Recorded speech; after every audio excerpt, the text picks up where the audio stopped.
आरंभ में पृथ्वी की जलवायु कैसी थी, कैसे धीरे धीरे पृथ्वी की जलवायु मानव के रहने योग्य रही और आने वाले समय में पृथ्वी की जलवायु कैसी होगी, इन सभी टॉपिकों पर हम विस्तार रूप से जानने का प्रयास करेंगे। जलवायु परिवर्तन जो कि 2800 मिलियन वर्ष पहले आरंभ हुए की व्याख्या के क्रम में हमें कंप्यूटर द्वारा तैयार प्रारूपों की सहायता लेनी पड़ती है, क्योंकि सेलों से प्राप्त प्रमाण 2800 मिलियन वर्ष पीछे तक नहीं जाते हैं। भूगर्भ शास्त्रियों के अनुसार पृथ्वी के इतिहास को 4 युगों में विभाजित किया जा सकता है, जिसमें हेडियाई युग, आर्केटियाई युग, प्रोटेरोजोइक युग, फेनरोजोइक युग कहते हैं। इसमें हेडियाई, आर्केटियाई एवं प्रोटेरोजोइक को एक क्रमबद्ध रूप से कैम्ब्रियन पूर्व या प्राक कैम्ब्रियन भी कहा जाता है। कैम्ब्रियन युग फेनरोजोइक युग के आरंभ को परिभाषित करता है।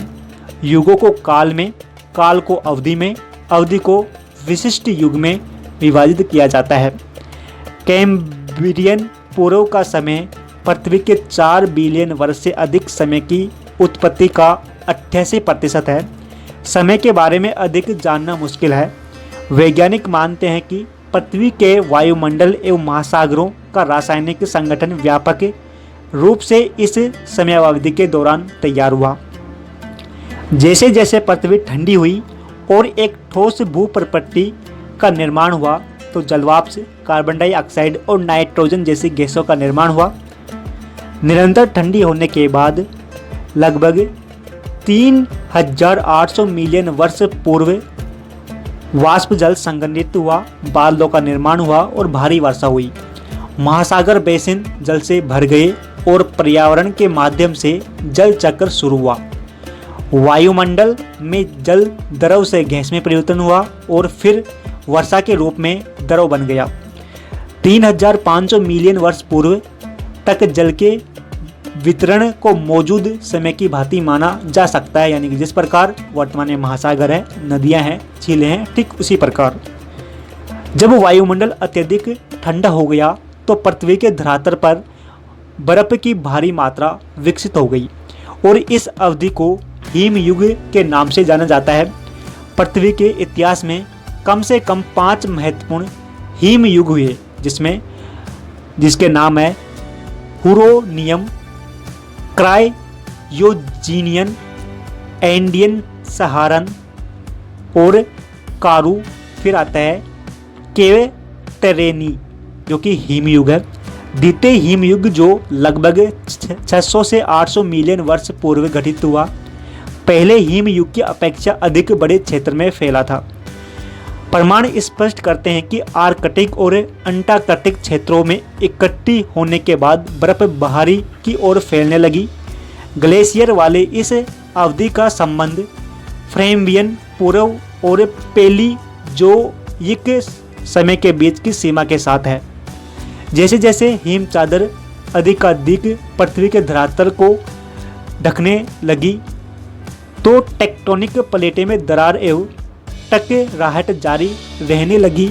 इस प्रकार ज्वालामुखी क्रियाकलाप होने लगे, जिसके कारण ज्वालामुखियों द्वारा निकलती गई कार्बन डाइऑक्साइड ने तापमान में वृद्धि की और जिससे अचानक शीतलन को यंगर ड्राइस के नाम से जाना जाता है, जिसने लगभग 10,000 से 8,500 BC यानी कि ईसा पूर्व में उष्णता में रुकावट उत्पन्न की।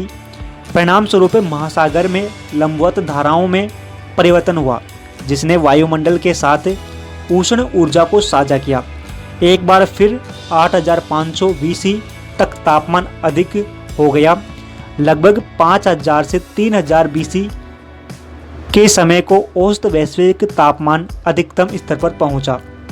जलवायु वैज्ञानिकों द्वारा इन अवधि को क्लाइमेट ऑप्टिमम कहा जाता है, जो ऐसी अवधि थी जिसमें पृथ्वी की कई महान सभ्यता पनपी, जिसके अंदर नील नदी का क्षेत्र आज की अपेक्षा अधिक व्यापक था, जो अधिक बड़े कटिबंधीय क्षेत्र की ओर संकेत करता है। 3000 से 2000 BC से एक बार फिर शीतलन की प्रवृत्ति शुरू हुई, जिससे समुद्र स्तर में गिरावट आई, कई द्वीपों का उदय हुआ और साथ ही साथ तटीय क्षेत्रों का भी जन्म हुआ, जो मौजूद समय में भी समुद्र जल स्तर से ऊंचा है। 750 BC से लेकर 800 AD के बीच उष्णता का दौर शुरू हुआ और फिर 150 BC से लेकर 300 AD के दौरान तापमान में शीतलता का दौर शुरू हुआ, जो लगभग 900 AD तक रहा। इस शीतलन के कारण नील नदी और एक काला सागर, जो कि 800 AD के दौरान जम गए। 900 से 1200 AD के समय को आंशिक क्लाइमेटिक ऑप्टिमम की अवधि कहा जाता है।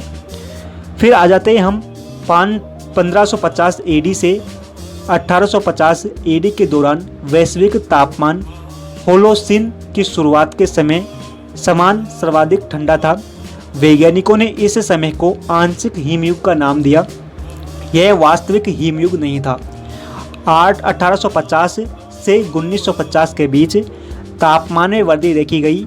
1940 के बाद शुरू हुई शीतलहर प्रवृत्ति, जो कि 1970 तक समाप्त हो गई।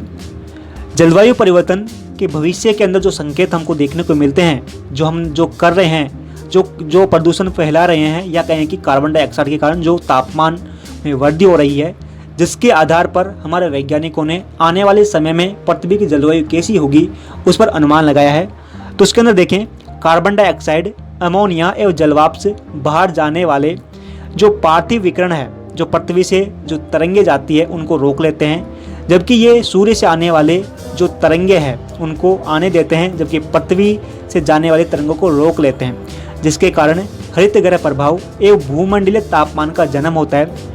1890 से लेकर 1980 के दौरान कार्बन डाइऑक्साइड के अनुपात में 15 से लेकर 17% में वृद्धि हुई है, जिसके कारण तापमान में 2 डिग्री से 4 डिग्री सेल्सियस की बढ़ोतरी दर्ज की गई है। ऊपरी वायुमंडल में अधिकतम ओजोन संकेंद्रण की ऊंचाई एक मात्रा संबंधी विभेद भी वायु तापमान को प्रभावित कर सकते हैं। ज्वालामुखी उद्गार के दौरान निकलने वाली सल्फर डाइऑक्साइड एवं क्लोरीन गैस रासायनिक अथवा प्रकाश रासायनिक अभिक्रिया द्वारा ओजोन की मात्रा में कमी लाएगी। प्राचीन बदले में जलवायु का प्रभाव डाल सकती है।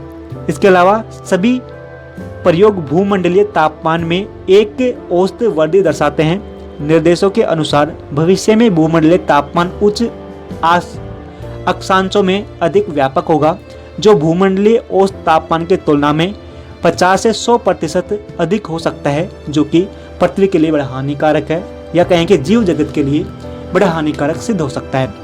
भूमंडलीय तापमान में खाद्य सुरक्षा पर भी दूरगामी प्रभाव पड़ेगा। संयुक्त राज्य अमेरिका एवं कनाडा जैसा खाद्यान्न निर्यातक देश में उत्पादकता में गिरावट की संभावनाएं देखी जाएगी। अफ्रीका, एशिया एवं दक्षिण अमेरिका में स्थित विकासशील एवं अल्प विकसित देशों को खाद्य उत्पादन में भारी गिरावट की स्थिति की गंभीर राजनीतिक, सामाजिक, आर्थिक परिणामों का सामना करना पड़ेगा। यदि इनसे बचना है तो हमको मिलकर जो हम प्रदूषण फैला रहे हैं, या कहें कि कार्बन डाइऑक्साइड जो कि हम उत्सर्जित कर रहे हैं, उनको रोकने पर ध्यान देना होगा। अन्यथा जो हमने कहा भविष्य के बारे में जो बात कही, वो भविष्य आने में ज़्यादा देर का समय नहीं है। यदि आप हमारी बात से सहमत हैं तो इसको लाइक कर सकते हैं। फिर मिलते हैं। जय हिंद।